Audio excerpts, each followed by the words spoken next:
Welcome to our Signal 360 conversation for June 2023. I'm Lauren Barrick, the managing editor of Signal 360, and I'm here with co-founders and co-editors-in-chief John Battelle and Stan Yosten. Welcome to you both. Every year, the editorial team comes up with an underlying theme that we sort of develop, from the content. I'm going to start with you, John. Can you tell us about this year's theme, Reset the Bar? Yeah, it's interesting. We set the theme every year, as you know. Sort of towards the end of the year before, we start talking about it right after the Signal event the year before. We finalize it in early in the year, so it's been 3 or 4 months since we finalized it. But Reset the Bar was something that kind of bubbled up from conversations amongst all of us, as well as with various folks at P&G.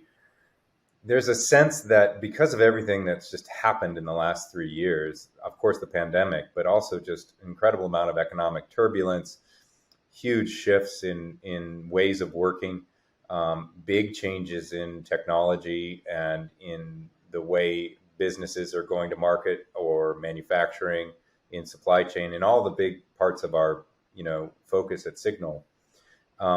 That it's just not enough to raise the bar, which is a theme we had several years ago, that we really have to rethink the benchmarks for how we conduct business. We have to, question everything and reset the bar. So that was what we, drafted up and then sent around, and it got the thumbs up from everybody involved. So we're excited about the theme. Yeah. And it came with a subtitle, by the way. Okay. It also said, because Reset the Bar for superior performance and irresistible innovation. And that's to balance today and tomorrow. We always have a forward-looking view at Signal, but a lot of it also applies to today. So we don't want to forget about the superior performance of how to get the best out of what we have today by bringing in the thought leaders who are trying to navigate very turbulent times from whom we can all learn a lot. So that's interesting. There's so many different directions you can take this theme into. Over the last few years, we've had a focus on 4 key areas that our editorial coverage also mirrors at Signal 360. And I'm hoping you guys can break a little bit of that down for us. Those 4 areas, just to sort of, go through them again, as digital acumen, sustainability, supply chain network, and the employee value equation, that future of work. So can you kind of talk a little bit about that? Yeah, sure. I guess I started on that one. First of all, it's very grounded in P&G strategy at this time, and that helps make the conference relevant for the company. That's one of the reasons we do it, to bring the outside in so that people can learn around these areas, right? But those areas are not just relevant for P&G, they're relevant much, much broader. The digital world is still accelerating in many ways. As you can imagine, generative AI will play a prominent role throughout all this. But I have to say there's more to AI than generative AI, so that we will cover as well. I mean, AI has been around for a long time. It's just now that it starts to become really visible to everybody, right? Sustainability, always been on our agenda, but also there, the practicality of how to make this happen versus a nice to have bolt-on is becoming more urgent. We see that around us, and we all have a role to play in that.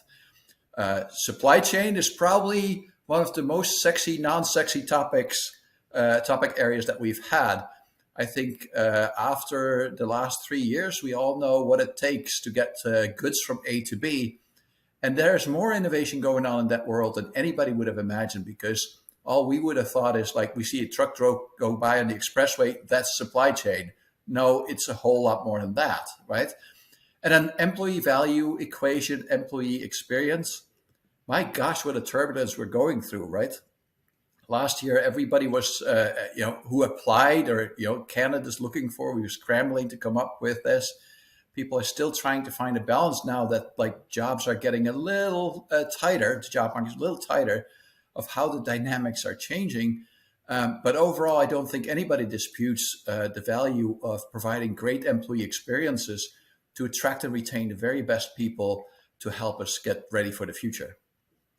So that's where it's grounded. It's just part of the company strategy on our end, and it makes for really interesting topics and conversations. And the way we program is we keep each of those four, what we call them pillars, sort of programming or editorial pillars for the day we're putting together at Signal, which I'd say, by the way, is about 98% baked.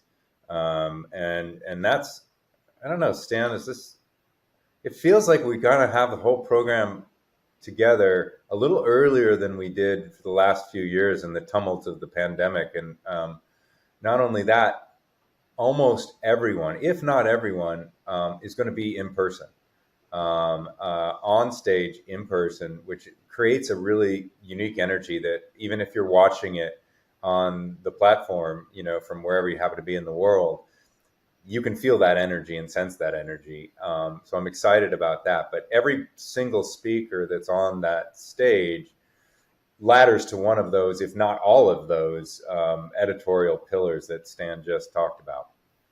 So let's jump into those speakers. Let's hear a little bit about, the topics and the actual people we're going to hear from at the event. Are there any topics or speakers that you guys are particularly excited about? I know you don't want to have favorites because everyone's going to be fantastic, but, maybe a couple that you are sort of looking forward to in particular. I'm actually excited about having Kroger on stage, and not in the least because that's where I do most of my shopping. That's my experience with digital commerce, which happens to be my personal focus area these days.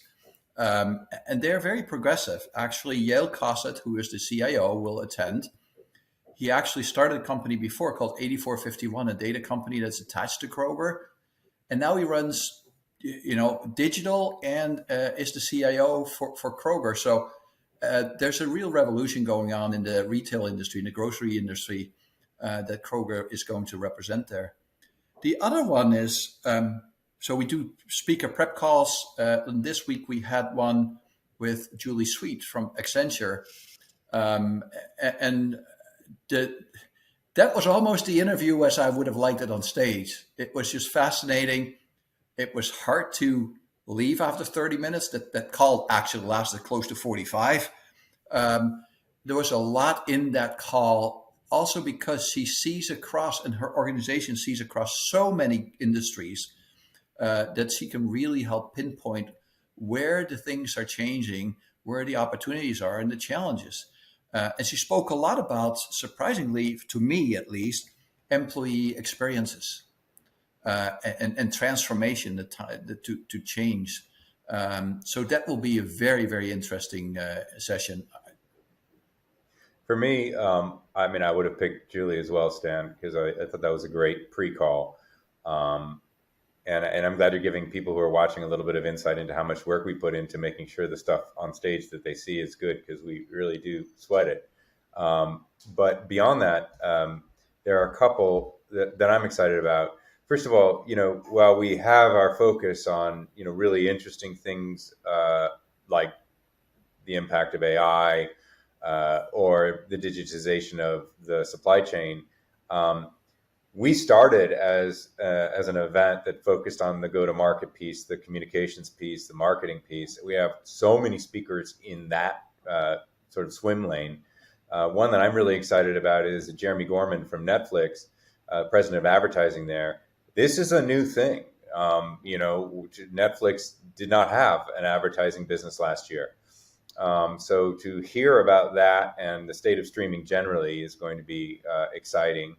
But there's also a startup I wanted to highlight that is called Gather, and I think they're going to blow people's minds. They're working in the field of both artificial intelligence, generative AI, as well as personal data. So the idea of being able to have a personal AI agent or agents that work only for you, that live on your device, your phone and or your machine, maybe even soon enough, your gaming console, that look at everything you're doing and are very smart about taking data from what you're doing and answering interesting questions and creating interesting opportunities for you in a very safe environment. And I think the model that they're going to talk about of how this changes the consumer behaviors will be really interesting to people at P&G. So, Lauren, you've seen the list. Any ideas from your side which you might want to see? Yeah. I'm really excited to hear from Candace Matthew Brackeen and Lightship Foundation because of her focus, which is on marginalized groups that have statistically been left out of venture. She's already raising her second round, so I'm really, really excited to hear how that's going, and also how she is seeing that work she's doing, how she's finding innovative founders. And how she's changing the way they're getting funded, but not just funded, but how they're being found. Because I think that's been a big, focus for her. So I'm really excited to hear her session. And I'm also really interested in hearing about Novolens. It's going to be Javier Pita, who I want to hear a lot about that technology, which I know is focused on supporting the visually impaired. And I know they're working with consumer packaging companies and in transportation fields. I think subways they're partnering with and airports. But I'm kind of curious to see how that technology might be working its way into supporting other groups as well, and how they're going to be expanding the technology. So those are two sessions I've already kind of starred for myself. So I'm excited. Those are great. So we're going into our 12th year. That's a long time, really successful for an annual event. I'm kind of curious to hear from the both of you how you kind of go about keeping these conferences fresh every year, because it's not the same thing. It's not cookie cutter. So what kind of tactics and strategies are you guys employing to kind of make the feel of it for everybody feel different and exciting and fresh and new? I always tell people organizing events is a bit of a masochistic exercise, but there's great fun attached to it.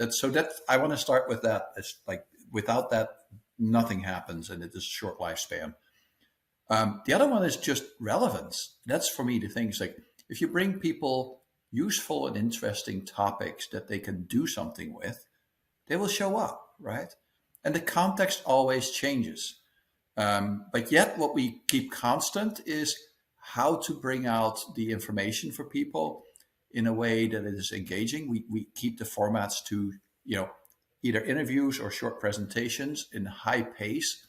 There's always something for everybody. You might not like all the speakers, and it might not always be relevant, but there will at least be a handful out of the 20 that you say, I'll remember those, okay? And that, I think, is the secret ingredient. And I think it starts with just all of the team, the editorial side for sure, has endless curiosity. So we dig into the topics that we think are going to be relevant. For me, that is what keeps me going. And there might even be a 13th edition next year. I think we already have dates, Dan. Oh, yeah, that's true. I think is that we keep some things constant, like the approach to the programming, short, impactful sessions. But we've been changing a lot over the years, right? I mean, we added the Signal 360 and you, Lauren, which allows us to sort of keep the drumbeat of focus on this story all year long, which just makes the event itself better because it means we're thinking about this really editorially all year long. And also, we added a robust platform in 2020, 3 years ago, when the pandemic hit, that brought this event to 10,000 people, and that changes how you think about programming, where programming comes from. When we started this the first few years, I don't think we were even paying attention to what percentage of speakers were from outside the United States, and now it's, I think, above 40% of speakers are from somewhere else besides the U.S. We are really focused on diversity, and so we always make sure we are at least at gender parity, and that we have diverse voices from not only all over the world, but also from all walks of life. And so that keeps it fresh as well, because you do have to do the work to find those unique voices, and those unique voices make the program fresh. So now we've got to get the most important question. How can people attend? And what do you both hope people are going to walk away with from the experience? Either one of you. Sure. Dan, you start. So let me talk about the registration process, and John can talk about what he hopes, what we hope that people walk away with. So registration is relatively simple for P&G people. There's a company-wide email that went out and a couple of reminders. I always declare myself around this time of year the spam king of P&G, so it has my name on it. So there's a link in there and all the information.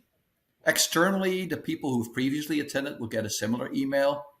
For people who are new to this, we would welcome that, but we do ask that we have some room, that you fill in a little form that will go with this article, this video, and I will put it in some other things as well.